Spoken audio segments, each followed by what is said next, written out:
मेरे प्यारे विद्यार्थियों, तो आज हम लोग कुछ इम्पोर्टेंट क्वेश्चन करने वाले हैं क्लास 10th 2023 वाला जो एग्ज़ाम होगा आपका उसके लिए।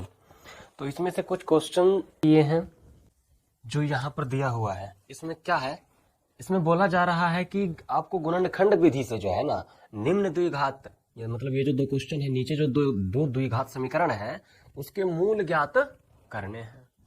तो यहाँ पर दो द्विघात समीकरण दिया हुआ है। आप द्विघात समीकरण नाम सुन के उससे क्या क्या समझते हो? तो आप सबसे पहले बात तो क्या जानते हो कि द्विघात समीकरण क्या होता है? तो द्विघात समीकरण उसमें मतलब समीकरण में उपस्थित चर का अधिकतम घात 2 हो। अगर उस समीकरण में उपस्थित चर की घात 2 हो अधिकतम, तो हम बोलते हैं कि वो द्विघात समीकरण है। ठीक है। और क्या दूसरी बात आप ये जानते हो कि द्विघात समीकरण का मूल जो है वो ज्यादा से ज्यादा 2 ही हो सकता है, इससे ज्यादा नहीं हो सकता है, ना ही इससे कम हो सकता है। हाँ, द्विघात समीकरण का 2 मूल तो जरूर निकलेगा। हो सकता है दोनों बराबर हो सकता है दोनों अलग अलग हो, तो ये दोनों बातें हो सकती है। तो हमको क्या बोला गया है कि गुणनखंड विधि से निकालना है। ठीक है। तो देखो, ये सबसे पहला वाला क्वेश्चन मैं कर रहा हूं, √2x² + 7x + 5√2। इसको मैं यहां पर लिख लेता हूं अच्छे से। √2x² + 7x + 5√2 = 0। तो ये क्वेश्चन है अपना। अब देखो ध्यान से, सबसे पहले अभी ये पूरा एक ही समीकरण दिया हुआ है, तो अभी मैं जितना देखने के लिए बोलता हूं सिर्फ उतना देखो। तो देखो, ये जो द्विघात समीकरण है इसके अंदर एक व्यंजक दिया गया है ये। तो इतना सा पार्ट देखकर बताओ, क्या आप इसका गुणनखंड निकाल पाओगे? जो कि आप क्लास 8 में ही पढ़ चुके हो, वैसे ही निकलेगा इसका गुणनखंड। कैसे सर? तो देखो, यहां लिखा क्या है, आपको करना है क्या कि x² का जो गुणांक है क्या है, √2। तो √2 और अंतिम पद में क्या है, 5√2। तो इसको करना है गुना। ठीक है, हम लोग AC निकालते थे ना, √2 गुना 5√2। जब इन दोनों को गुना कर दोगे तो क्या हो जाएगा, ये हो जाएगा 5 × √2 गुना √2 क्या हो जाएगा, तो 2 हो जाएगा। तो 5 दूनी 10, गुना कर लिया आपने 10। तो अब क्या करना है आपको, 10 का क्या करना है, अभाज्य गुणनखंड निकालना है। तो 2 से लगाओगे तो 2 × 5 = 10, 5 को 5 से लगाओगे तो 5 × 1 = 5। तो देखो, 10 को इस तरीके से तोड़कर लिखिए कि अगर आप उसको जोड़ो, किस तरीके से तोड़ना है, दो ऐसी संख्या, उसका मतलब 10 को आप तोड़िए और 2 ऐसा छोटा फॉर्म जोड़ के रूप में लिखिए कि जोड़ने के बाद हमारा 7 पुर जाए और गुना करने के बाद 10। तो 2 गुना 5 अगर करोगे तो 10 होता है, लेकिन अगर 2 और जोड़ 5 करोगे तो ये 7 होता है। इसका मतलब ये तो आपको तुरंत मिल गया। तो हम क्या करेंगे, तो दो कंडीशन फॉलो होने चाहिए। दोनों को जोड़ने के बाद 7 आता है जो कि b के बराबर है। अब b क्या होता है, एक बात बताइए, इसका जनरल फॉर्म क्या है, व्यापक रूप क्या है? तो इसका व्यापक रूप यही होता है ना, ax² + bx + c = 0। तो a के जगह पर है √2, b के जगह पर है 7, c के जगह पर है 5√2 पूरा। तो b कितना है यहाँ पर, b देखो तो 7 है ना, तो क्या ये b के बराबर है? अगर जोड़ने पर b के बराबर आ रहा है, मतलब ये बीच वाला जो पद है x का गुणांक 7 उसके बराबर है। अब दूसरा कंडीशन क्या है कि इन दोनों को गुना करने के बाद क्या आ जाना चाहिए, तो आ जाना चाहिए AC।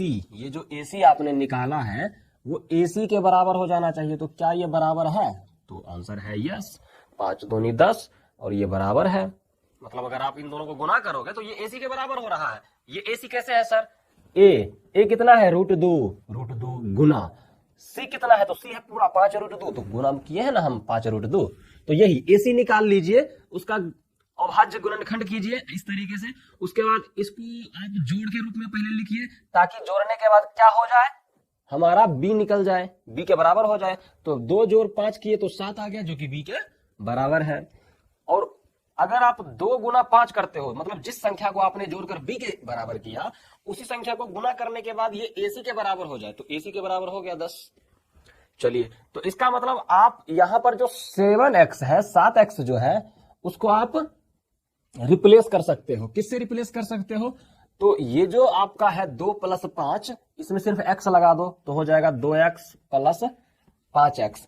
आप इससे रिप्लेस कर सकते हो किसको? 7x। रिप्लेस करने का मतलब 7x को हटा दीजिए, उसके जगह पर लिख दीजिए 2x प्लस में 5x। तो करते हैं, √2x² प्लस 7x है, प्लस 7x है, तो प्लस 7x के जगह पर ये लिखना है। इसका मतलब +2x + 5x। अब यहां देखो, अब लास्ट वाला पद 5√2 तो बचा हुआ है, उसको तो हमको एज इट इज लिख देना है बराबर 0। तो अब जब इस स्टेप तक जो स्टूडेंट आ गया, समझो उसका क्वेश्चन बन जाएगा। अब देखो, अब 2-2 का ग्रुप बना लो, 2-2 का समूह बना लो, और क्या करेंगे हम? कॉमन लेंगे। तो कॉमन लेते हैं, इन दोनों से क्या कॉमन आ रहा है बताइए? तो x² और x में क्या कॉमन आ रहा है? तो आंसर है कि सर आपने बताया था एक बार कि अगर x² हो और x हो, तो जिसका पावर मिनिमम होता है, जिसका पावर कम होता है, उसको हम लोग कॉमन लेते हैं। तो x² है, पावर 2 है, x पर पावर यहाँ 1 है, तो x कॉमन लेंगे, तो x कॉमन ले लिए हैं। ठीक है, तो x से भाग दो इस पहले वाले टर्म में, तो क्या आ जाएगा? तो x से अगर भाग दोगे तो x² पहले से है ऊपर में, भाग देने का मतलब क्या है? देखो,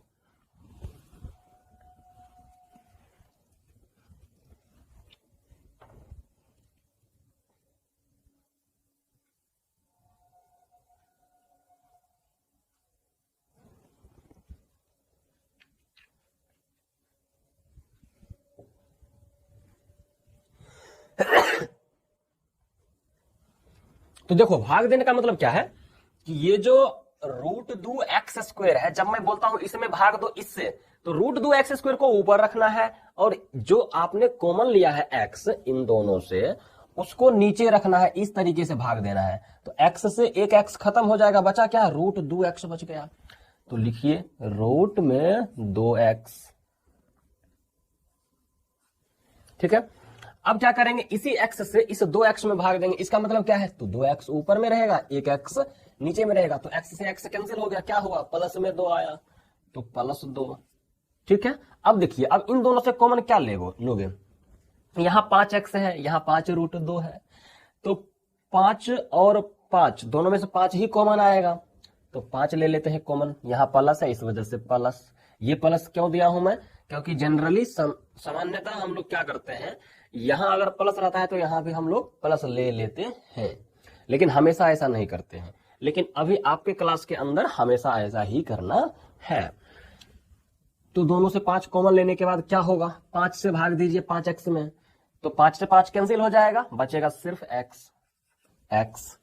आप इस तरीके से भी भाग दे के पता कर सकते हो कि x कैसे आया। 5 से भाग दे दो 5√2 में, तो 5√2 है ऊपर में और √2 5 है नीचे में, तो 5 से 5 कैंसिल हो जाएगा, बचा क्या? √2, प्लस में वो भी, तो +√2। तो देखिए यहां पर तो √2x + 2 है, यहां पर x + √2 है, तो क्या ये ब्रैकेट के अंदर जो व्यंजक है और ये इस ब्रैकेट के अंदर जो व्यंजक है, क्या दोनों सेम आ रहा है? तो आंसर है नहीं। तो इसका मतलब दोबारा हम लोग कॉमन भी नहीं ले सकते। तो बस थोड़ा सा परिवर्तन कर दीजिए, यहां पर जहां पर आपने सिर्फ x कॉमन लिया है ना, आप वहां पर √2 भी तो कॉमन ले सकते हो। कैसे? तो √2 और 2 में भी तो कॉमन आएगा। क्या कॉमन आएगा सर? अगर इधर √2 है इधर 2 है, तो इन दोनों में क्या कॉमन है? तो आप 2 को क्या लिख सकते हो? √2 गुना √2, ऐसा तो लिख सकते हैं ना। तो अब बताइए दोनों में क्या कॉमन आ रहा है? तो √2 कॉमन आ रहा है, तो हम लोग यहां पर √2 भी कॉमन लेंगे और x भी कॉमन लेंगे। इसका मतलब √2x कॉमन लेंगे। कैसे? देखो, इसको मैं सिर्फ मिटाता हूं, तो आप यहां पर √2x कॉमन लीजिए। अब भाग कीजिए √2x में, √2x से भाग दीजिए इस पहले वाले पद में, तो क्या है? पहला पद √2x² किससे भाग देना है, तो जो आपका कॉमन है, ठीक है। तो √2x से भाग दे दीजिए, x से x कैंसिल, √2 से √2 कैंसिल, बचा सिर्फ x, वो भी प्लस में धनात्मक है, तो x। अब इस √2x से भाग देना है +2x में, तो +2x को रखिए ऊपर, नीचे क्या क्या रखेंगे, तो जो कॉमन है आपका, क्या है कॉमन, तो रूट में 2x, x से x कैंसिल हो जाएगा। अब एक बात बताइए, यहां नीचे √2 है और यहां ऊपर में 2 है, आप जानते हैं क्या कि सर 2 का जो मतलब होता है वो होता है √2 इंटू √2, तो एक √2 कैंसिल। सर क्या आप लिख कर एक बार बताइए, ठीक है। 2 का मतलब होता है √2 इंटू √2, तो एक √2 कट के एक ही √2 बचेगा ना, तो हम लिखेंगे यहां पर, वो भी प्लस में, तो यहां लिखेंगे प्लस में √2। अब बताइए, ये 2 पद में बदल चुका है, पहले 4 पद था इस स्टेप के अंदर, इसमें क्या हो गया, इसमें सिर्फ 2 पद बचा हुआ है। अब देखिए इन दोनों पद को ध्यान से देखिए और बताइए कि क्या कॉमन आ रहा है, तो कॉमन आ रहा है x प्लस √2, तो ले लीजिए दोबारा से कॉमन, x प्लस √2 दोबारा से ले लेते हैं हम लोग कॉमन। अब देखो क्या करेंगे, यहां ध्यान से देखना है, ये नहीं कि ये √2x अब +5 जो बच गया था उसको लिख देना है, वैसे नहीं करना है। पहला पद क्या है, तो पहला पद है आपका √2x इंटू x प्लस √2, इतना सा पहला पद है, इसमें आपको भाग देना है किससे, तो x प्लस √2 से, क्योंकि वो आपका कॉमन है, x प्लस √2 से। ऐसे करके भाग देना है, तो ये कट जाएगा, बचा क्या, √2x बचा, वो भी प्लस में, तो मैं लिखूंगा प्लस में √2x, ऐसे करके लिखना है, ये नहीं कि √2x बचा बस यहां लिख दिए, भाग दे के देखना है। अब दूसरा पद क्या है, प्लस में है 5 into plus sorry x 5 into x plus √2, दूसरा पद ये है, उसमें आपको भाग देना है किससे, जो कॉमन है आपका, क्या कॉमन है, x प्लस √2 कॉमन है, तो x प्लस √2 खत्म, बचा क्या, प्लस में 5, तो मैं लिखूंगा यहां प्लस में 5। अगर जो ऐसा नहीं कर रहे हैं तो मैं उनसे एक सवाल पूछता हूं, एक बात बताइए, ये व्यंजक और इस व्यंजक, इन दोनों व्यंजक में आपका कॉमन क्या है, तो इन दोनों व्यंजकों में कॉमन है आपका x प्लस √2, क्यों, क्योंकि ऊपर में ध्यान से देखो, दो पूरा व्यंजक में क्या है, x प्लस √2 इसमें भी है, x प्लस √2 इसमें भी है, तो जैसे आपने √2x इन दोनों से कॉमन लिया और √2x से इसमें भाग दिया, फिर आपने इसमें भाग दिया, तो x आया, फिर √2 आया प्लस में, तो सेम टू सेम तो हमको उसके नीचे भी तो करना है। अगर ये x प्लस √2 आपका कॉमन है, तो उससे क्या करेंगे, पहला पद में भाग देंगे, क्योंकि इसी से कॉमन लिए हैं, तो उसी तरीके से x प्लस √2 से फिर से दूसरा पद में भाग देंगे, तो जो जो भाग देने के बाद भागफल आएगा हमारा, उसको हम लोग यहाँ लिखेंगे। अगर आपसे पूछा जाए कि √2x कहां से आया, तो आप बोलोगे कि पहला पद में हमने कॉमन से भाग दिया, तो जो भागफल आया वही है √2x।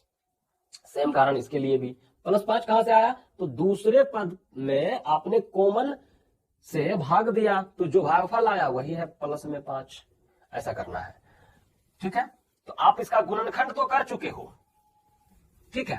अच्छा, ये बराबर 0 हर जगह आपको देना है, हर स्टेप के अंदर, यहां भी बराबर 0, यहां भी बराबर 0।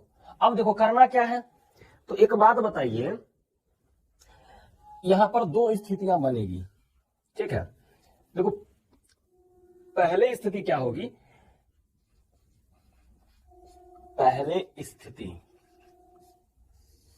आप क्या कर सकते हो, x प्लस √2, देखिए ये व्यंजक और ये व्यंजक दोनों है गुना में, तो एक बार आप इसको उधर भाग में भेजा दीजिए और उसके बाद फिर से इसको हम भेजा देंगे, कैसे, तो देखो सबसे पहले आप 2 बार लिख लो, x plus √2 into √2x plus में 5 बराबर 0, फिर से लिख लेते हैं इधर x प्लस √2 इंटू रूट में 2x प्लस 5 बराबर में 0।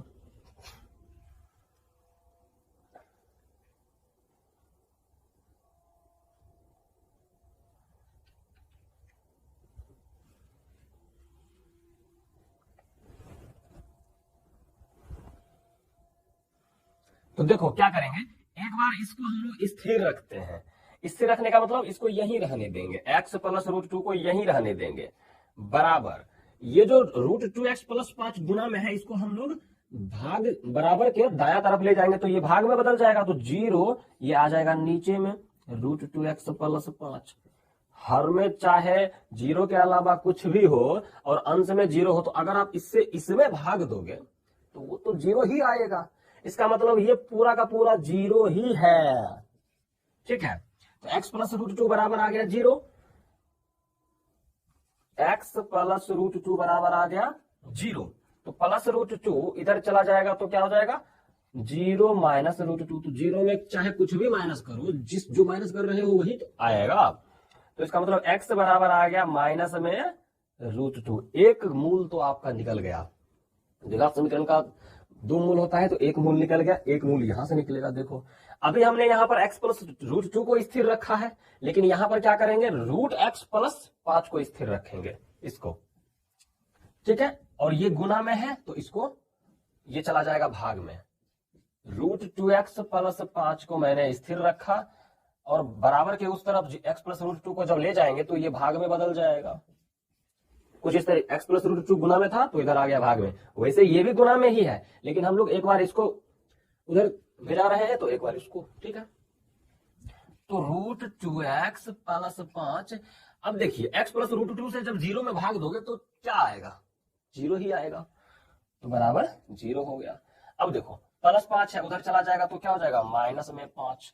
अब √2 इधर x के साथ में गुना में है तो उधर चला जाएगा तो क्या हो जाएगा भाग में, तो -5 बटे में √2। इसका मतलब ये दूसरा मूल है, तो दोनों मूल निकल चुका है। तो यही है आपका आंसर, आप लास्ट में लिख देना है। अतः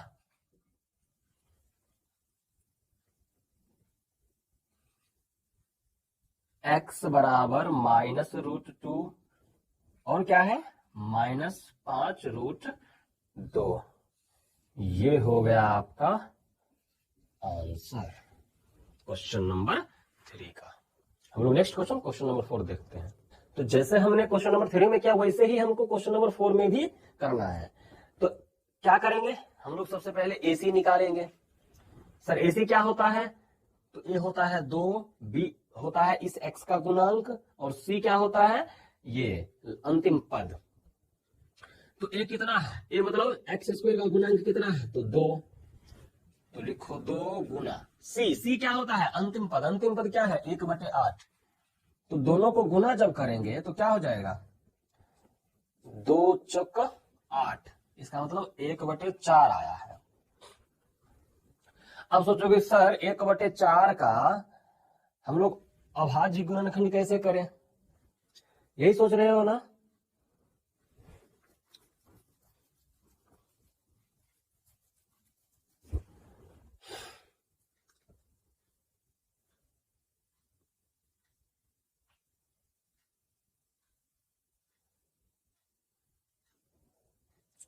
तो देखो आप क्या कर सकते हो, 1/4 है तो इसको आप लोग ऐसे भी लिख सकते हो 1/2 गुना में 1/2।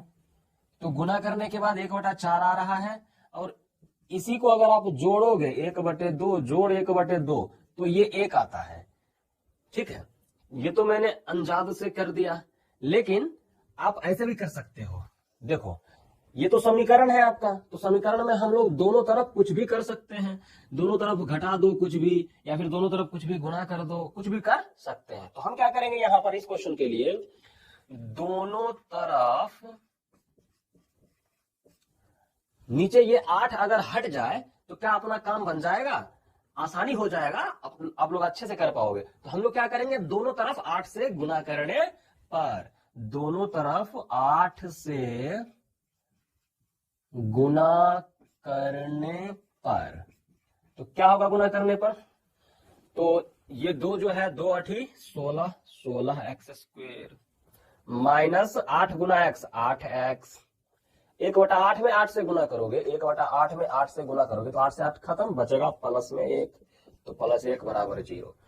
अब देखो थोड़ा अच्छा दिख रहा है और आप इसको अब आसानी से कर पाओगे। तो सबसे पहले आप यहां से AC निकालिए।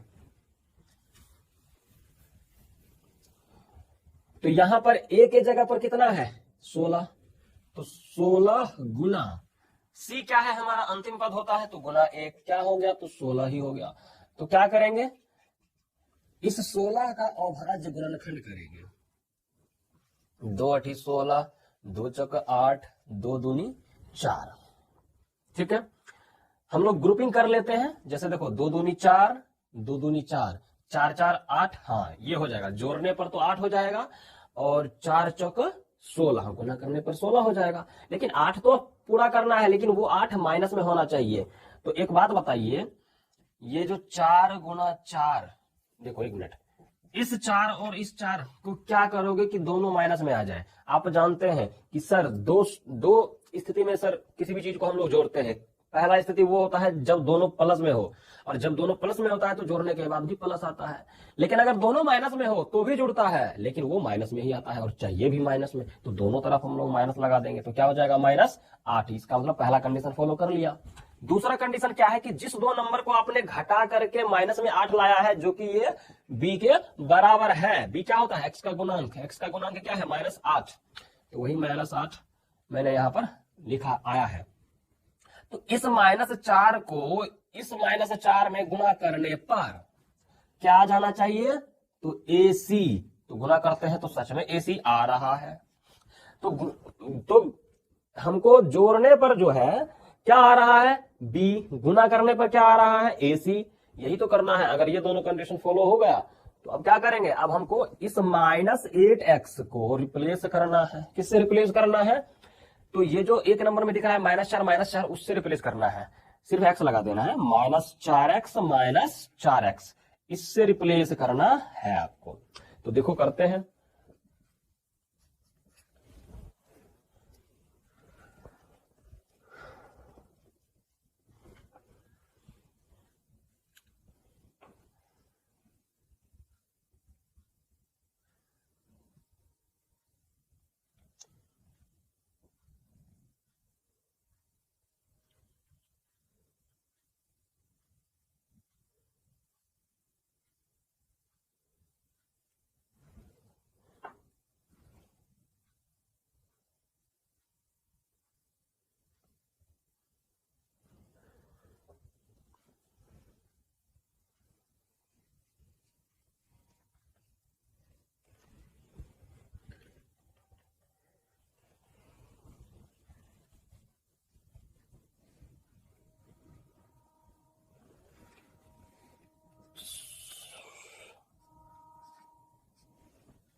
(16x² -8x), ओ सॉरी 8x को रिप्लेस करना है किससे, तो -4x, -4x, -4x, -4x, +1 जैसे है वैसे ही हमको लिख देना है, बराबर 0। इसको अब हम लोग मिटा देते हैं।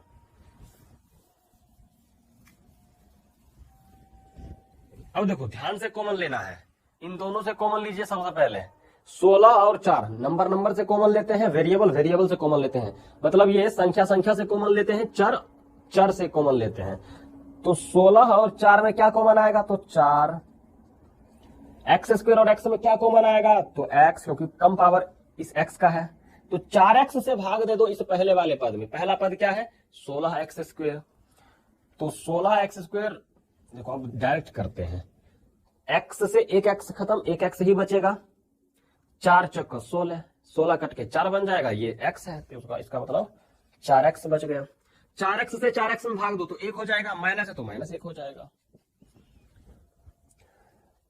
अब अब तो इससे कॉमन लेना है हमको, तो दोनों में से क्या कॉमन आएगा, दोनों तरफ चर तो है नहीं, इस वजह से 4 और 1 में कॉमन लेना है, तो 1 कॉमन आएगा। यहां माइनस है, सामान्यतः हम लोग क्या करते हैं, यहां माइनस होता है तो हम लोग यहां माइनस कॉमन ले लेते हैं, और यहां दोनों में से 1 कॉमन आ रहा है तो 1। ठीक है, तो अब -1 से भाग दे दीजिए -4x में, तो माइनस माइनस तो प्लस हो जाएगा, 1 से 4x में 4x ही आएगा। -1 से भाग दे दो +1 में, तो प्लस माइनस माइनस हो जाएगा, 1 से 1 में भाग देने पर 1 ही आता है, बराबर 0। अब ये दो पद में बदल चुका है, इसमें भी कॉमन आ रहा है क्या, 4x -1, तो कॉमन ले लीजिए 4x -1, और 4x -1 से भाग दीजिए पहले वाले पद में, तो जब भाग दोगे तो 4x -1 कट जाएगा, बचेगा क्या, सिर्फ 4x। 4x-1 से भाग दीजिए दूसरे वाले पद में, 4x-1 तक खत्म हो जाएगा, बचेगा माइनस में 1 बराबर 0। अब देखो फिर से दो स्थितियां हम लोग बनाएंगे। पहली स्थिति देखो क्या होगी,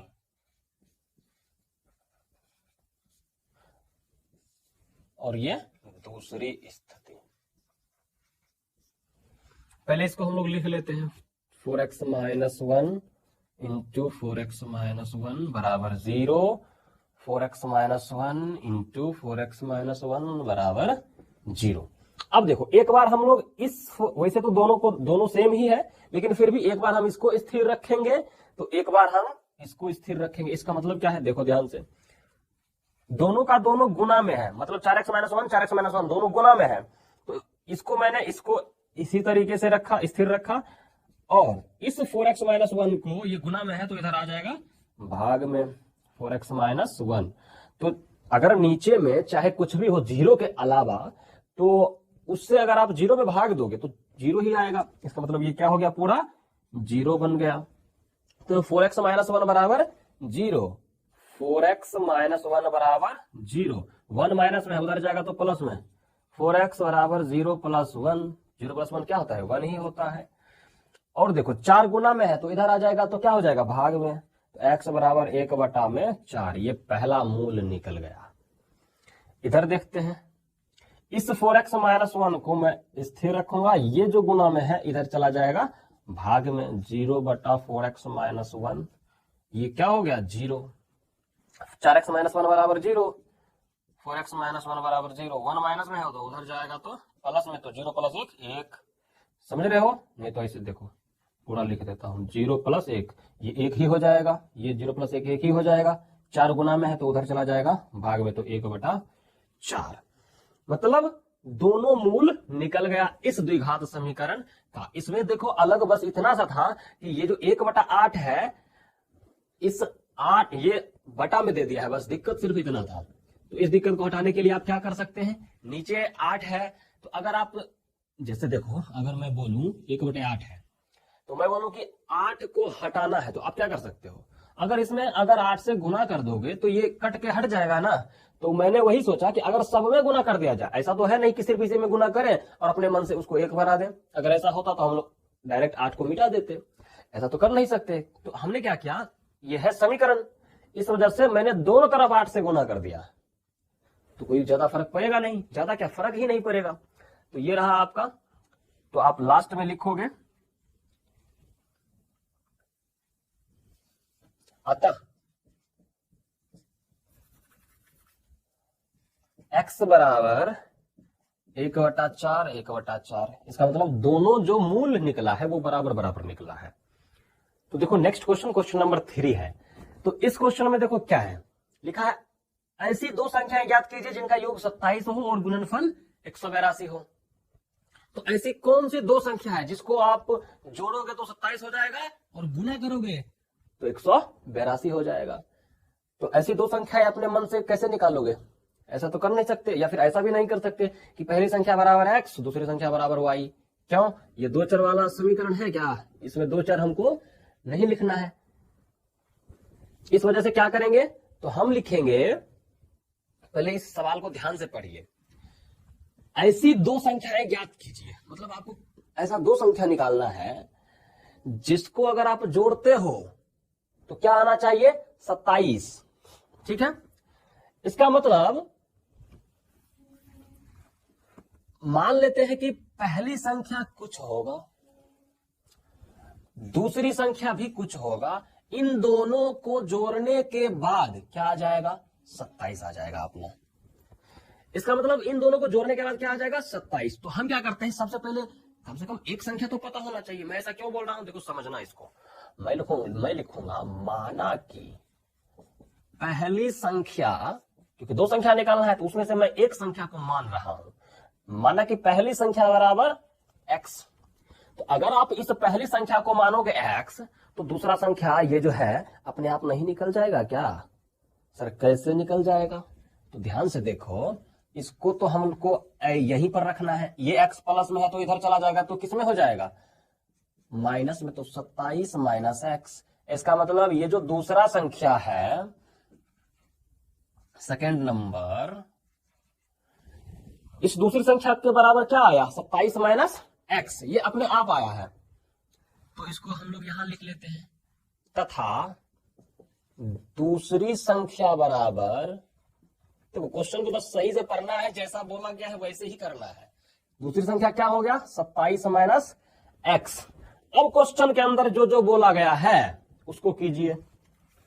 आपको बोला गया था कि दो संख्या निकालिए जिनका योग 27 हो, तो आप यहां पर दो स्टेटमेंट दिया हुआ है, दो कथन दिया हुआ है, तो जिनका योग 27 हो, ये जो स्टेटमेंट है, इस स्टेटमेंट से आपने क्या किया, पहली संख्या को माना, जिसकी वजह से दूसरी संख्या अपने आप आ गया इस स्टेटमेंट के थ्रू। ठीक है। और दूसरा जो कथन है कि इसका गुणनफल 182 होगा, मतलब जो पहली संख्या और दूसरी संख्या है दोनों का गुणनफल 182 होना चाहिए। तो अब दूसरी कथन से हमको क्या निकल जाएगा, तो देखो, तो पहली संख्या है x, अब लिखेंगे यहां पर हम लोग प्रश्न से, पहली संख्या x है, दूसरी संख्या 27 माइनस एक्स है, इन दोनों का गुणनफल, मतलब इन दोनों को अगर आप गुना करते हो तो क्या आ जाएगा, 182। यही तो लिखना है, इन दोनों को गुना करोगे तो एक द्विघात समीकरण मिल जाएगा। कर लेते हैं गुना, x गुना 27 27x, x गुना माइनस एक्स एक्स स्क्वायर बराबर 182। अब क्या करेंगे, इन दोनों को हम लोग बराबर के इस तरफ ले जाएंगे, या फिर 182 जो है प्लस में, इसको इस तरफ ले आइए, तो 27x minus x square, 182 plus में इधर आ जाएगा तो क्या हो जाएगा, माइनस 182 बराबर 0। अब देखो, क्या ये सही रूप में लिखा हुआ है, सही ऑर्डर में, तो आंसर है नहीं, क्योंकि एक्स स्क्वायर पहले होना चाहिए। क्यों, क्योंकि जिसका पावर ज्यादा होता है, किसका पावर, जिस चर का पावर ज्यादा होता है उसको हम लोग पहले लिखते हैं। तो x पर पावर 2 का पावर ज्यादा है तो इसको लिखेंगे पहले, तो माइनस एक्स स्क्वायर, ये 27x प्लस में है तो इसको लिखेंगे बीच में। क्यों, क्योंकि x का पावर 1 है और 182 में x का पावर 0 इसमें है, तो वो लास्ट में चला जाएगा, माइनस में 182 बराबर 0। तो अब ये सही ऑर्डर में लिखा है, कैसे, देखो, x पर पावर 2 है, x पर पावर 1, x पर पावर 0, मतलब 1 होता है।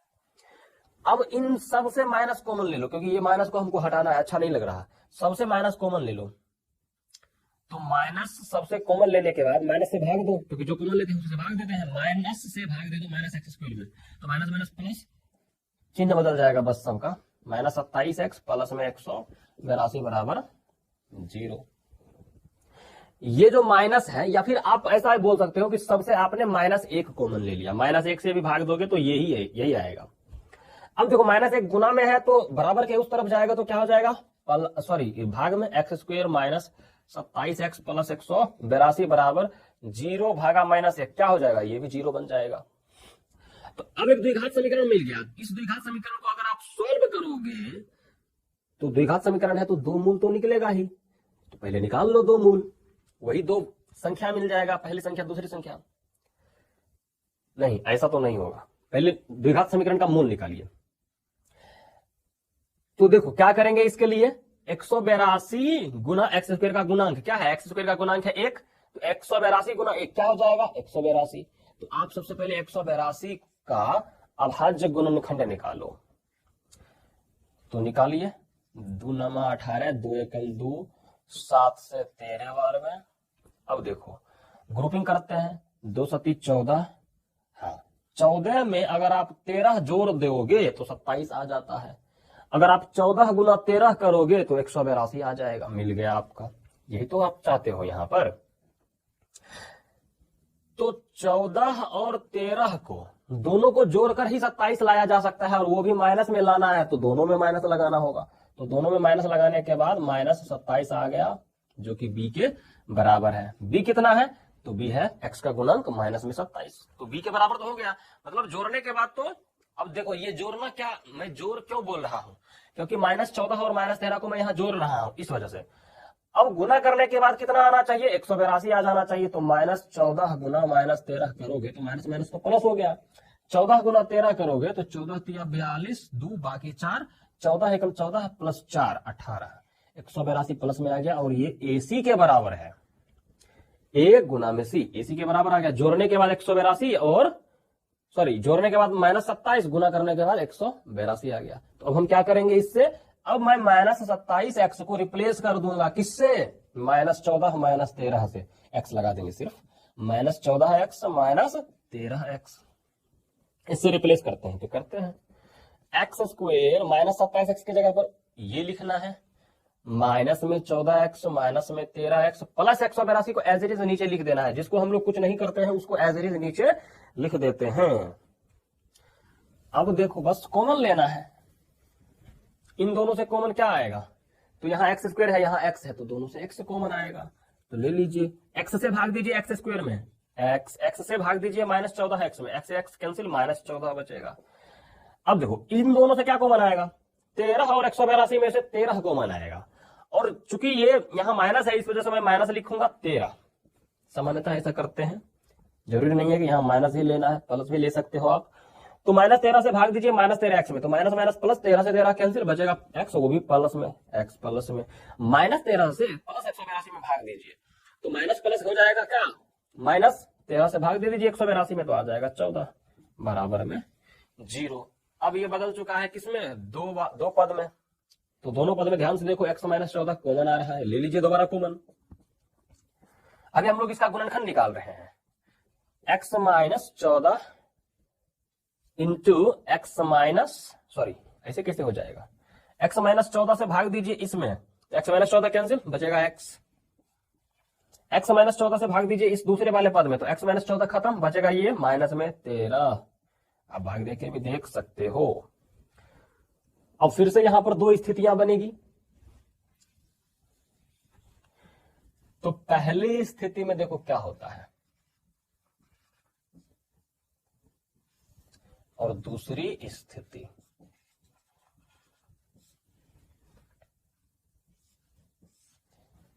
पहले इसको हम लोग लिख लेते हैं, x -14 x -13 बराबर 0, इधर भी x -14 इंटू x -13 बराबर 0। एक बार x -14 को हम लोग स्थिर रखेंगे और एक बार x -13 को स्थिर रखेंगे, उसके बाद देखो करेंगे क्या, तो x -14 को स्थिर रख के x -13 ये पूरा का पूरा गुना में है, तो बराबर के इस तरफ आ जाएगा दाया तरफ, तो क्या हो जाएगा भाग में, और ये बन जाएगा 0, क्योंकि आप किसी भी चीज से 0 में भाग दोगे तो 0 ही आएगा, तो बराबर में 0। तो x -14 बराबर 0, x -14 बराबर 0, 14 माइनस में है उधर जाएगा तो प्लस में, x बराबर 14 प्लस में आ गया। ठीक है, एक मूल तो निकल गया आपका। अब इधर देखते हैं, x -13 को एक बार स्थिर रखते हैं और x -14 गुना में है तो उधर चला जाएगा बराबर के उस तरफ भाग में, तो ये पूरा का पूरा 0 बन गया, क्योंकि किसी भी चीज से 0 में भाग दोगे तो 0 हो जाएगा, सिर्फ 0 को छोड़कर। तो x -13 बराबर आ गया 0, तो x बराबर 13 प्लस में आ गया।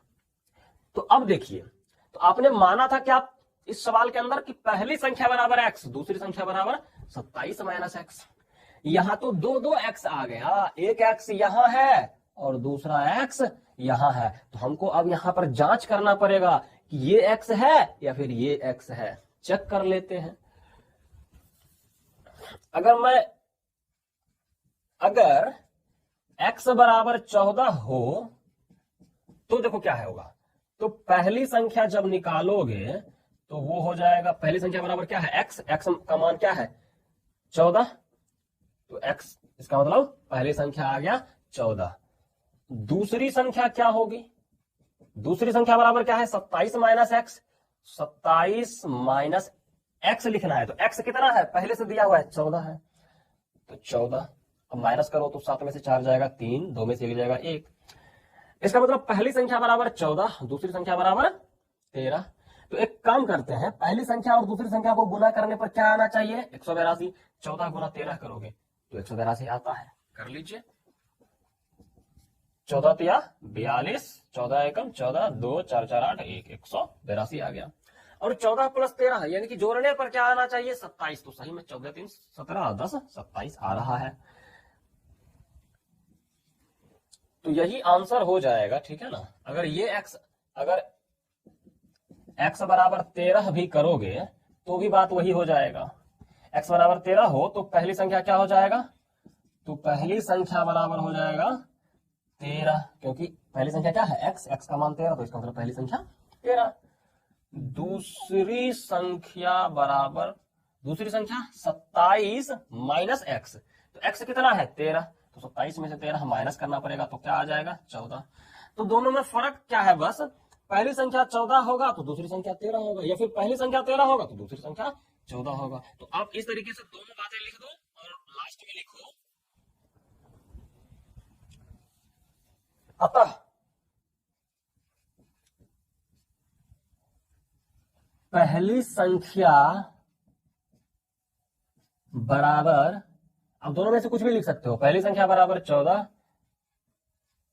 तथा दूसरी संख्या बराबर 13। ये हो गया आपका आंसर।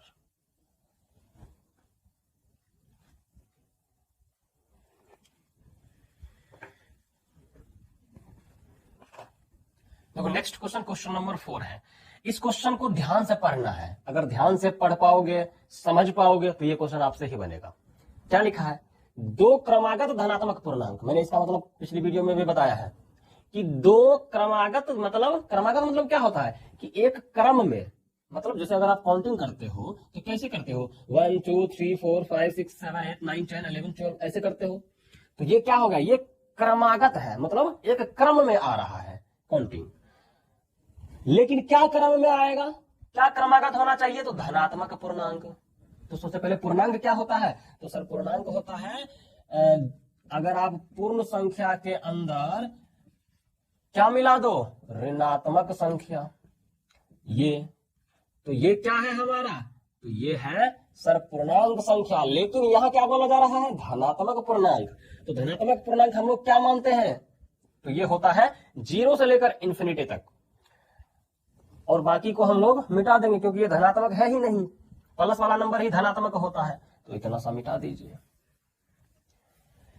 तो इसमें से ऐसा कोई भी दो नंबर बताइए, ये जो धनात्मक पूर्णांक है इसमें से ऐसा कोई दो नंबर बताइए, लेकिन क्रमागत होना चाहिए, जिनके वर्गों का योग, मतलब अगर मैं ऐसा बोलता कि ऐसा कोई नंबर बताइए जिसके वर्गों का योग क्या हो, 5 हो।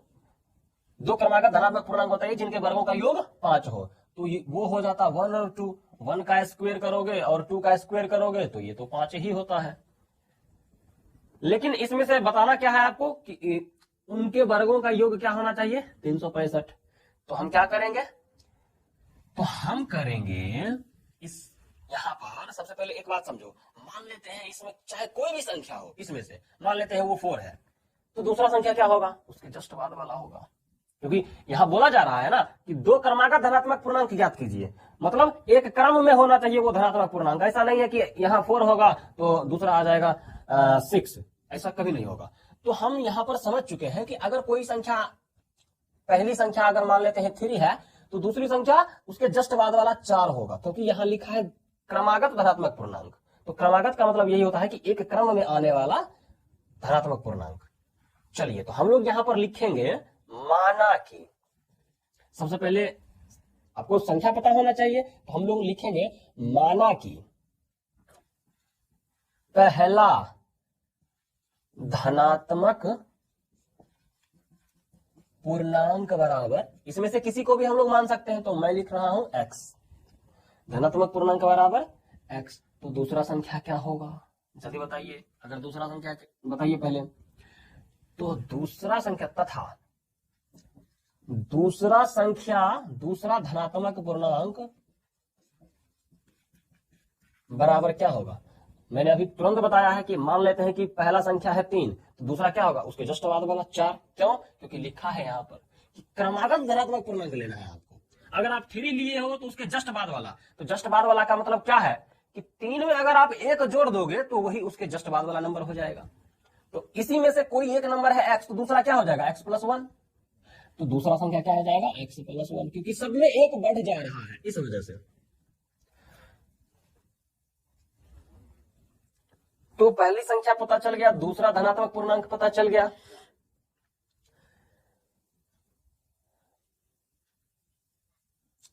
एक बात और समझाना चाहता हूं, जैसे मान लो कि यहां पर लिखा रहता दो क्रमागत धनात्मक विषम पूर्णांक, मान लीजिए लिखा रहता दो क्रमागत विषम धनात्मक पूर्णांक, विषम धनात्मक पूर्णांक, तो वो संख्या क्या होता? तो आप यहां पर धनात्मक पूर्णांक तो होना चाहिए, धनात्मक पूर्णांक तो होना ही चाहिए, लेकिन वो विषम होना चाहिए। तो इसका मतलब इसमें से 0 भी हट जाएगा, 2 भी हट जाएगा, 4 भी हट जाएगा। तो कहां से स्टार्ट करेंगे हम लोग? तो 1 3 5 7 9 11 डॉट डॉट डॉट इंफिनिटी तक ये हो जाएगा आपका विषम धनात्मक पूर्णांक। तो इसमें से पहली संख्या अगर आप मानोगे x, पहली संख्या बराबर x, तो दूसरी संख्या क्या होगा? अगर आप ये क्रमागत वाली बात समझ गए तो दूसरी संख्या बताइए ध्यान से। मान लेते हैं कि पहली संख्या 5 है, तो दूसरी संख्या क्या होगा? उसके जस्ट बाद वाला 7 होगा। अगर मैं बोलूं कि पहली संख्या अगर 9 है तो दूसरी संख्या क्या होगा? तो आप बोलोगे सर 11 होगा, क्योंकि यहाँ पर बोला जा रहा है क्रमागत होना चाहिए, तो उसके जस्ट बाद वाला लेते हैं। तो आप जानते हो कि सब में 2-2 बढ़ जा रहा है, तो कहीं ना कहीं पर x तो होगा ही, तो दूसरी संख्या क्या होगा? x के जस्ट बाद वाला, वो क्या है? तो x प्लस 2, क्योंकि x में जब तक 2 नहीं जोड़ोगे तो उसके जस्ट बाद वाला नंबर कैसे मिलेगा आपको? तो दूसरी संख्या क्या होगा? x plus 2। तो जरूरी नहीं है कि हमेशा आप x में एक ही जोड़ते हो, उसमें 2 भी हो सकता है।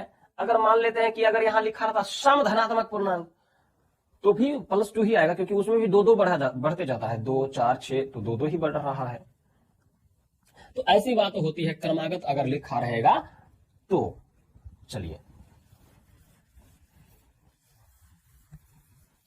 अब देखो, अब सवाल में क्या बोला जा रहा है?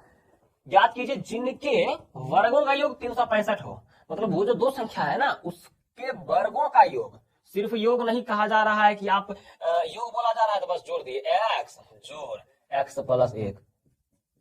क्या आपको सीधा सीधी जोड़ने के लिए बोल दिया गया है? नहीं, यहां बोला गया है जिनके वर्गों का योग। किनके वर्गों का योग? तो जो दो संख्या है उनके वर्गों का योग। तो पहले वर्ग करेंगे तब योग करेंगे, क्योंकि पहले लिखा है वर्ग, इस वजह से। तो पहले इसका वर्ग कीजिए, वर्ग मतलब पावर 2 स्क्वायर, पावर 2। तो दोनों का वर्ग करके अगर आप जोड़ते हो तो आ जाता है आपका 365। ये कहां से आया? तो ये प्रश्न से, ठीक है। अब x का स्क्वायर करोगे तो क्या हो जाएगा? x square plus a plus b का होल स्क्वायर पर तोड़ दो, तो x का हो जाएगा x स्क्वायर प्लस 1 का क्या हो जाएगा? 2ab करेंगे तो 2x होगा, प्लस b स्क्वायर, 1 का स्क्वायर करोगे तो 1 ही होगा, बराबर में 365। 1x square 1x square 2x square plus 2x, 1 का स्क्वायर 1 ही होगा, 365 प्लस में तो इधर आ जाएगा तो माइनस में, अपने मन से। 1 प्लस में है, 365 माइनस में है, तो ये घट जाएगा, 364 हो जाएगा। तो 2x square plus 2x minus में 364 बराबर 0। तो अब क्या करेंगे? अब इसका धन, अब इसका गुणनखंड निकालेंगे।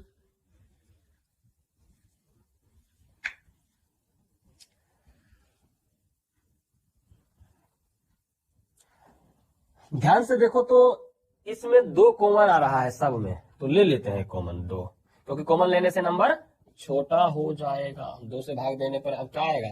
2 एकम 2, 2 16, 2 दूनी 4 बराबर 0। 2 गुना में है तो इधर भाग में चला जाएगा और 0 बन जाएगा। तो x square plus x minus 182 बराबर 0। ये ऐसा मत सोचना कि सर 2 कहा गया है, 2 ये गुना में था तो इधर आ गया भाग में, तो 0/2, तो 2 से 0 में भाग दोगे तो 0 ही आएगा, तो मैं 0 लिखा हूं। अब देखो 182 गुना 1, 182 ही होगा। तो 182 को आप पहले अभाज्य गुणनखंड निकाल लिए, 2 9 18, 2 एकम 2, 7 से 13 बार में, तो 2 7 14, हाँ 14 और 13 को जोड़ोगे, सॉरी ये तो 27 हो जाएगा, वो पहले वाले क्वेश्चन में था। लेकिन अगर आप 14 में से 13 को माइनस कर दोगे तो 1 हो जाएगा। x का गुणांक के बराबर होना चाहिए तो 1 हो रहा है, इसका मतलब 14 गुना 14 में से 13 माइनस कर दोगे तो वो 1 हो जाएगा, और हमको 1 ही तो चाहिए प्लस में। देखो ध्यान से, x का गुणांक क्या है? 1।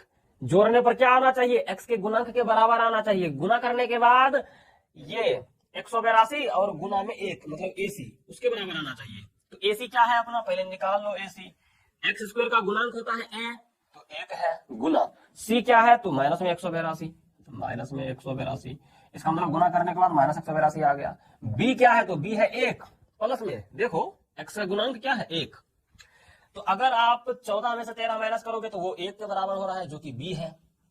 और जिस दो नंबर से आपने इसको जोड़ करके 1 बनाया है, उसी दो नंबर को गुना करने के बाद आना चाहिए सी, ए सी। तो आ रहा है, ये तो सी के बराबर ही है। तो अगर ऐसा है तो हम रिप्लेस कर देंगे इस x को किससे, 14 माइनस 13 से, मतलब 14x माइनस 13x से रिप्लेस कर देंगे। तो करते हैं रिप्लेस।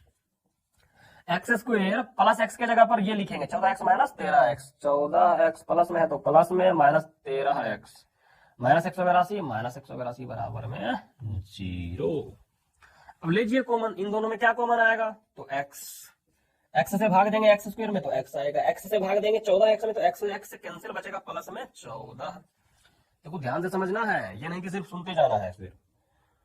अब देखो इन दोनों में क्या कॉमन आ रहा है, दोनों में माइनस है तो माइनस तो कॉमन आएगा ही। अगर दोनों में माइनस नहीं भी होता, यहां माइनस है तो माइनस ही कॉमन लेंगे हम।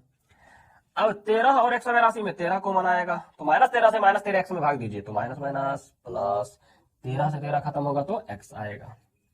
अब देखो माइनस से भाग दे तो -13 से -182 माइनस माइनस प्लस, 13 से 182 में भाग दोगे तो +14 ही आएगा बराबर 0। अब ये दो पद में बदल चुका है, दोनों में x + 14 कॉमन आ रहा है, तो ले लेते हैं कॉमन।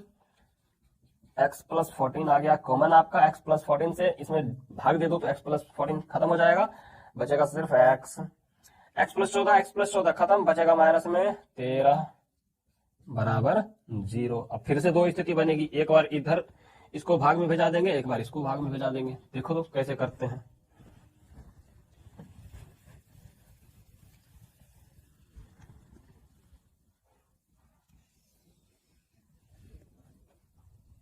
तो दो स्थिति बनेगी, पहली स्थिति, दूसरी स्थिति। क्या है यहाँ, x + 14 गुना x - 13 बराबर 0। फिर से इसी बात को लिख लेते हैं, x + 14 गुना x - 13 बराबर 0। एक बार x + 14 को स्थिर रखेंगे, x - 13 को एक बार स्थिर रखेंगे।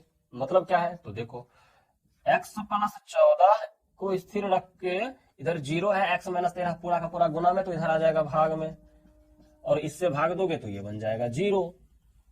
तो x + 14 बराबर आ गया 0। ये 14 प्लस में है तो इधर चला जाएगा तो माइनस में हो जाएगा, तो 0 - 14 क्या होता है, -14। इसका मतलब x बराबर -14 निकल के आ गया। अब देखो इधर क्या होता है, x - 13 को स्थिर रखना है, x - 14 गुना में है तो उधर जाएगा तो हो जाएगा भाग में, और ये पूरा हो गया 0। x - 13 बराबर आ गया 0, 13 माइनस में है तो उधर चला जाएगा प्लस में, x बराबर 13 आ गया। तो इसका मतलब पहला धनात्मक पूर्णांक क्या हो जाएगा, एक बात बताइए, क्या पहला ये जो आपने यहां पर माना है पहला धनात्मक पूर्णांक x, तो क्या x के जगह पर -14 लिख सकते हैं क्या? यहां जब लिखोगे आप, अतः पहली धनात्मक पूर्णांक बराबर क्या होगा, और दूसरी धनात्मक पूर्णांक। सबसे पहले पहली धनात्मक पूर्णांक आपको पता रहेगा तो दूसरा भी निकल जाएगा। तो पहला धनात्मक पूर्णांक क्या -14 हो सकता है, बताइए। धनात्मक पूर्णांक न लिखना है, यहां तो माइनस में आ गया। इसका मतलब हमको सिर्फ धनात्मक पूर्णांक लिखना है, लेकिन यहाँ x का मान एगो 14 आ गया माइनस में, तो इसको हम लोग हटा देंगे, लिखेंगे, कारण देना होगा ना हमको, तो लिखेंगे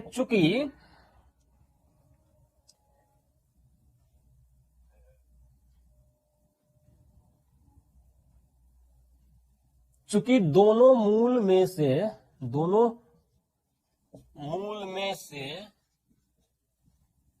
-14 ऋणात्मक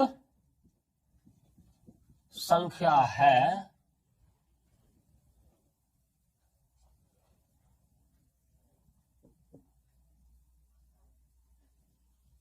इसलिए -14 धनात्मक पूर्णांक नहीं हो सकता, धनात्मक पूर्णांक नहीं हो सकता। क्योंकि x बराबर -14 है, दोनों मूल में से -14 ऋणात्मक संख्या है, इसलिए -14 धनात्मक पूर्णांक नहीं हो सकता। तो अगर नहीं हो सकता तो ये पहली संख्या भी नहीं होगा। तो पहली संख्या क्या हो जाएगा? 13। तो पहली संख्या हो गया 13। तो दूसरा धनात्मक पूर्णांक क्या होगा? 13 + 1, x की जगह 13 लिखेंगे, तो 13 + 1 क्या हो गया? 14।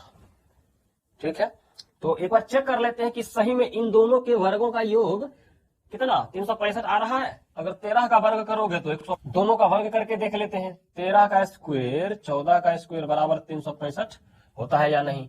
13 का स्क्वायर क्या होगा? 169 प्लस 14 का स्क्वायर 14 चौक 56 के 6 बाकी 5, 14 5 19, 196। दोनों को जोड़ लेते हैं, 9 6 15, 9 6 15 1 16, 1 1 2 1 3। सही में 365 हो रहा है, दोनों का वर्ग 365 हो रहा है। तो यही हो गया आपका आंसर। ये मैं सिर्फ चेक करने के लिए बताया हूं, इसको आप मिटा सकते हो, इसको नहीं लिखना है यहां पर। क्वेश्चन नंबर 5 है हमारा, तो इस क्वेश्चन को ध्यान से पढ़ना है। क्या लिखा है? एक समकोण त्रिभुज की ऊंचाई, क्या लिखा है? एक समकोण त्रिभुज की ऊंचाई। तो एक समकोण त्रिभुज की ऊंचाई क्या होती है? तो सबसे पहले तो समकोण त्रिभुज क्या होता है?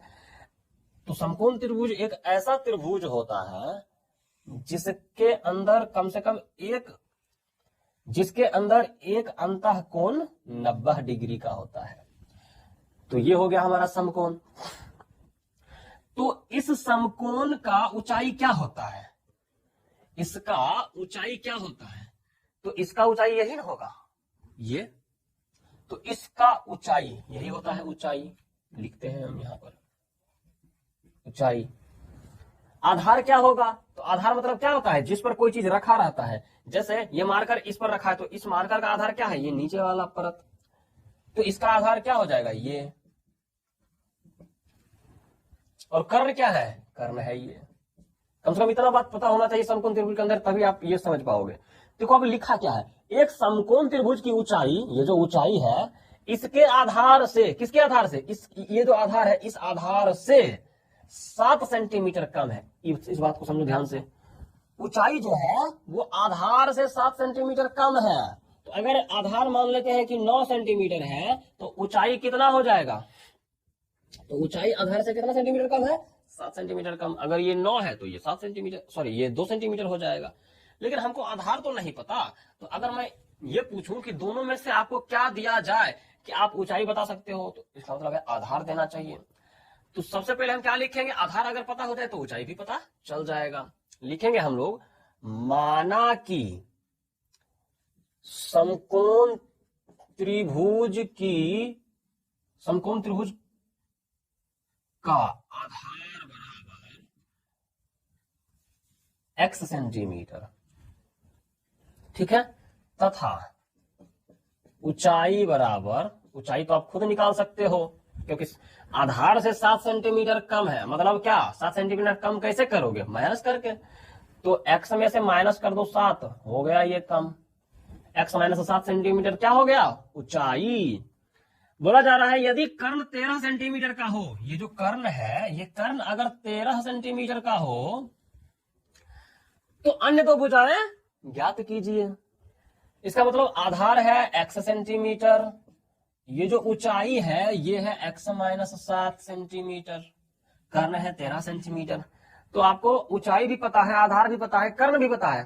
पूछा गया है अन्य दो भुजाएं ज्ञात कीजिए। कर्ण पता है तो अन्य दो भुजा क्या होगा? ये ऊंचाई और आधार ही है, तो है अन्य दो भुजाएं। तो हम लोग यही निकालेंगे दो भुजा का मान। आप जानते हैं, क्या जानते हैं? पाइथागोरस थ्योरम से, पाइथागोरस प्रमेय से क्या जानते हैं कि कर्ण का जो स्क्वायर होता है, कर्ण का जो वर्ग होता है, वो आधार के वर्ग और लंब या लंब बोल सकते हो या ऊंचाई बोल सकते हो, बात एक ही है। लंब के स्क्वायर के जोड़ के बराबर होता है, आप जानते हो। तो कर्ण कितना है? 13 सेंटीमीटर वगैरह अभी नहीं लिखेंगे हम लोग। 13 का स्क्वायर, आधार कितना है? तो x का स्क्वायर प्लस लंब यानी ऊंचाई कितना है? x माइनस 7 का स्क्वायर। आप कर लीजिए स्क्वायर, हो जाएगा आपसे। तो करते हैं यहाँ पर 13 का स्क्वायर 169, एक्स का स्क्वायर एक्स स्क्वायर प्लस, अब देखो x माइनस 7 का स्क्वायर करना है, इसका मतलब a माइनस बी का होल स्क्वायर करना है। तो x का स्क्वायर हो जाएगा एक्स स्क्वायर, 7 का स्क्वायर हो जाएगा प्लस 49, माइनस 2ab भी लिखना है तो 2ab क्या हो जाएगा 2 से 14, 14 गुना x 14x minus 2ab minus में 14x। अब देखो ये x सॉरी एक्स स्क्वायर जुड़ जाएगा, क्या हो जाएगा 2x स्क्वायर प्लस 49 माइनस में 14x, 169 देखो इधर प्लस में है तो इधर आ जाएगा तो क्या हो जाएगा माइनस में, या फिर और इधर क्या बच जाएगा 0। अब ध्यान से देखो 0 बराबर 2x स्क्वायर, अब इस माइनस 14x को इधर लाएंगे, 49 को उधर भेज देंगे, प्लस 49 माइनस 169। ध्यान से देखो ये जो प्लस 49 है माइनस 169 दोनों घट के क्या बन जाएगा 2x स्क्वायर माइनस में 14x, और दोनों घटेगा तो क्या होगा 9 में से 9 जाएगा 0, 6 में से 4 जाएगा 2, 1 120 हो गया। ठीक है, या फिर आप इसको इधर भी लिख सकते हो। अब देखो इस पूरे में से 2 तो कॉमन आ रहा है तो कॉमन ले लेते हैं जिससे नंबर छोटा हो जाएगा, आसानी से बनेगा। तब माइनस में 7x 2 से 120 में भाग देंगे तो 60 हो जाएगा बराबर 0। 2 गुना में है, इधर हो जाएगा तो क्या हो जाएगा भाग में, तो 0/2 आने पर क्या हो जाएगा 0, तो 0/2 हो गया, और ये एक्स स्क्वायर माइनस में 7x माइनस में 60, ये पूरा का पूरा क्या हो गया 0। अब इसको क्या करेंगे, इसका गुणनखंड निकालेंगे और एक्स मतलब इस द्विघात समीकरण का मूल निकाल लेंगे पहले। तो ये 60 है, यहाँ एक्स स्क्वायर का गुणांक में 1 है तो इस 60 को 1 से गुना कर दीजिए तो क्या हो जाएगा 60। अब इसका अभाज्य गुणनखंड कीजिए, 2 से 30, 2 से 15, 3 से 5। ठीक है, अब देखो ग्रुपिंग करते हैं पहले, 2 दूनी 4, 3 पचे 15, तो 15 4 तो 19 हो जाएगा, 15 में से 4 माइनस करोगे तो 11 हो जाएगा। नहीं, ऐसा तो नहीं चल सकता है।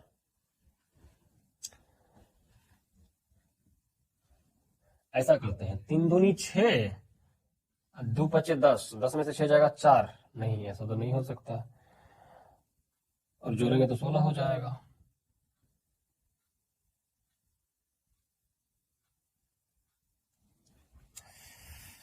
3 दूनी 6, 6 दूनी 12, हाँ 12 में से 5 माइनस करोगे तो 7 आ जाता है। इसको अच्छे से करते हैं, 60 का एक गुणनखंड क्या हो गया 12 पचे 60,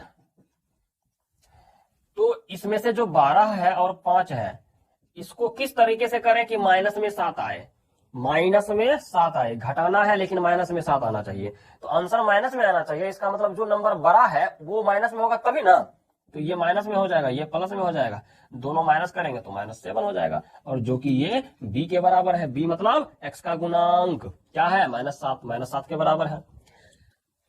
तो इसको गुना करने के बाद AC के बराबर होना चाहिए, तो -12 गुना 5 करोगे तो -60 होता है, तो AC निकाला ही नहीं तो AC निकाल लो। A कितना है, A है एक्स स्क्वायर का गुणांक 1 गुना C कितना है, C है माइनस में 60, तो ये -60 हो गया। इसका मतलब ये AC के बराबर है। जब दोनों कंडीशन फॉलो हो रहे हैं तो अब क्या करेंगे, -7x को रिप्लेस कर देना है, किससे, तो किससे रिप्लेस करोगे, तो रिप्लेस करना है इससे, ये -12 प्लस 5 x लगा देना है, -12x प्लस में 5x, इससे रिप्लेस कर दो, करते हैं रिप्लेस। 0 बराबर एक्स स्क्वायर -7x की जगह पर उसको रखना है -12x प्लस 5x। अब देखो अब क्या करेंगे, अब कॉमन लेंगे, लीजिए कॉमन,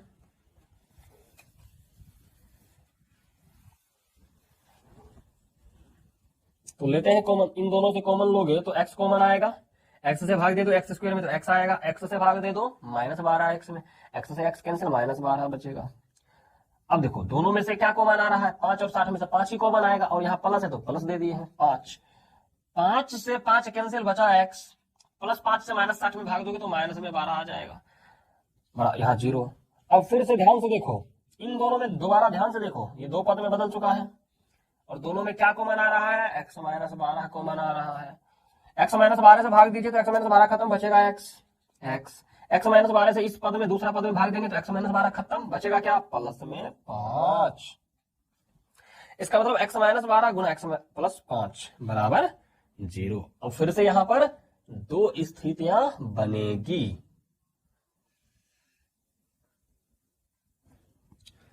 लिखा क्या है, x माइनस 12 x प्लस 5 बराबर 0, x माइनस 12 x प्लस 5 बराबर 0। अब ध्यान से देखो, एक बार x माइनस 12 को स्थिर रखेंगे, एक बार x प्लस 5 को स्थिर रखेंगे। स्थिर रखने का मतलब वहीं रहने देंगे, तो x माइनस 12 को यहीं रहने देंगे तो क्या होगा, x प्लस 5 गुना में तो इधर आ जाएगा बाया साइड, दाया साइड बराबर के उस तरफ, तो भाग में, तो ये बन जाएगा 0।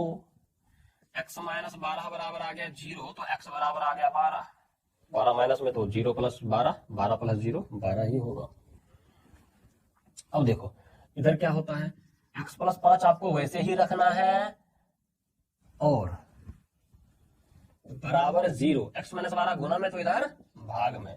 देखो वैसे गुना दोनों में है लेकिन हमको x प्लस 5 यही रखना है, तो इसको क्या कुछ करें, ये 0 हो गया, x प्लस 5 बराबर 0, तो x बराबर क्या हो गया, माइनस में 5।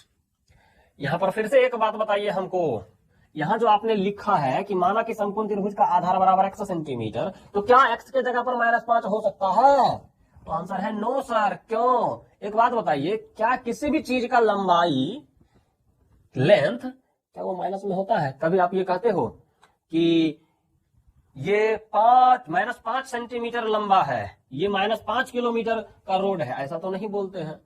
इस वजह से माइनस वाला नंबर तो होगा नहीं, हम लिखेंगे चूंकि लंबाई कभी भी ऋणात्मक नहीं हो सकता, ऋणात्मक नहीं हो सकता, इसलिए x बराबर 12 सेंटीमीटर होगा। सेंटीमीटर अब लगा देते हैं तो लिखेंगे अतः क्या है, समकोण त्रिभुज का आधार, अतः समकोण त्रिभुज का आधार बराबर x है, तो x के जगह पर आप लिखेंगे उसका मान, तो क्या हो जाएगा 12 सेंटीमीटर आधार। और दूसरा क्या है, ऊंचाई, यही है ना, ऊंचाई या फिर लंब बोल दो या ऊंचाई बोल दो, ऊंचाई या फिर लंब बोल दो। तो ऊंचाई क्या हो जाएगा, x में से 7 घटा दो, x क्या है 12, उसमें से क्या करना है 7 को घटा देना है, तो क्या हो जाएगा 5 सेंटीमीटर। ये हो गया आपका आंसर। तो इस सवाल में था क्या, मैंने इस सवाल को ध्यान से पहले पढ़ा, उसको समझा। अब देखो जो समकोण त्रिभुज क्या होता है वही नहीं समझेगा, या फिर समकोण त्रिभुज अगर उसको समझ में आ गया है तो अब समकोण त्रिभुज की ऊंचाई बोल रहा है तो ऊंचाई समझेगा तब कि समकोण त्रिभुज की ऊंचाई क्या होता है, समकोण त्रिभुज की ऊंचाई ये होगा।